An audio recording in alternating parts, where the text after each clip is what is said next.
आज Bharat two wheeler manufacturers के लिए सबसे बड़ी मार्केट है। बाजार में कई तरह के मॉडल मिलते हैं। बेहतरीन सुपर बाइक से लेकर और एक सिंपल सी मोटरसाइकिल तक सब कुछ भारत में उपलब्ध है। अगर हम 50 साल पीछे देखें तो भारत में मोटरसाइकिल मैन्युफैक्चरर्स के नंबर बहुत ही लिमिटेड थे और उन्होंने बहुत ही लिमिटेड प्रोडक्ट भी भारत में पेश किए थे।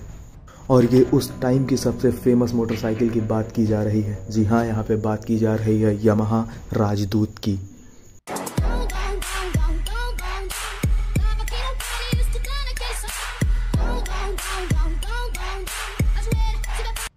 क्या आपने कभी सोचा है कि भारत में राजदूत कैसे आया?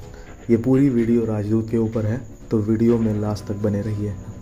ये बात 1930 की है, जब जर्मन मैन्युफैक्चरर DKW ने RT125 नाम की 125 सीसी 2 स्ट्रोक मोटरसाइकिल बनाई थी। मोटरसाइकिल काफ़ी ज़्यादा फेमस हो गई थी और ब्रांड के लिए बहुत बड़ी सफलता थी। सेकेंड वर्ल्ड वार के बाद जर्मनी के हारने के साथ ही चीज़ें बदल गईं और युद्ध के नुकसान को पूरा करने के लिए उन्होंने अपनी मोटरसाइकिल को दूसरे देशों में बेचना शुरू कर दिया। साथ ही RT125 के डिज़ाइन के लाइसेंस को भी दूसरे देशों में बेचा गया। बाद में पोलैंड के एक मैन्युफैक्चरर SFM ने उसे RT को एक नया नाम और नए इंजन के साथ बनाया। इसे SHL M11 मोटरसाइकिल के नाम से जाना जाने लगा और इसमें पुराने 125 यूनिट के बजाय 175 सीसी का इंजन लगाया गया।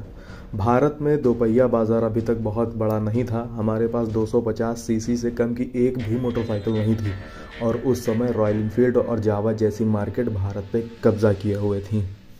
रॉयल इनफील्ड बुलेट और जावा दोनों के अपने फ़ायदे थे, अपने नुकसान थे।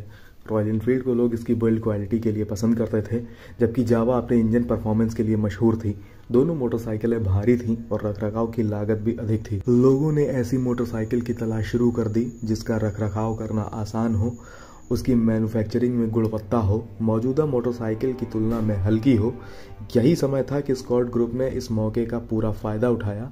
1962 में SHL M11 को भारत में लाया और इसका नाम बदलकर स्कॉट राजदूत 175 कर दिया।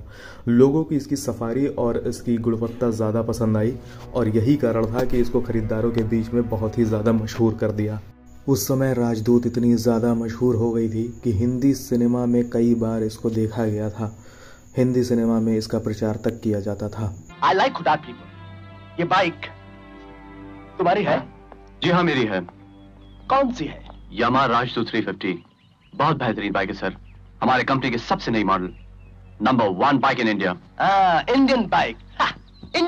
इंडियन मार्केट में राजदूत के प्रवेश के बाद हमने कई निर्माताओं को इसी तरह के प्रोडक्ट के साथ भारतीय बाजार में प्रवेश करते देखा। भारत में आने वाली कई मोटरसाइकिलों में स्कॉट राजदूत 175 जैसा ही इंजन था। उन मोटरसाइकिलों में एक ही बस खाली फ़र्क था, वो डिज़ाइन था। इसमें से कोई भी मोटरसाइकिल राजदूत 175 की जितना मशहूर नहीं हो पाई।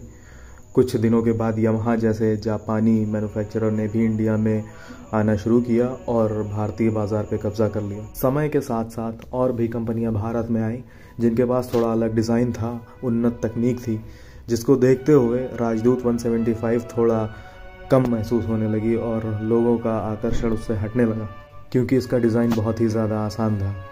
और ये कहावत सही है, जो बदलता नहीं है उसको बदल दिया जाता है।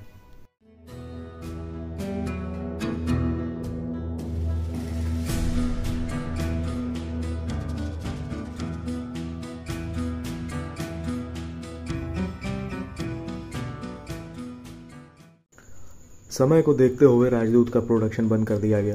राजदूत का एक शानदार इतिहास था।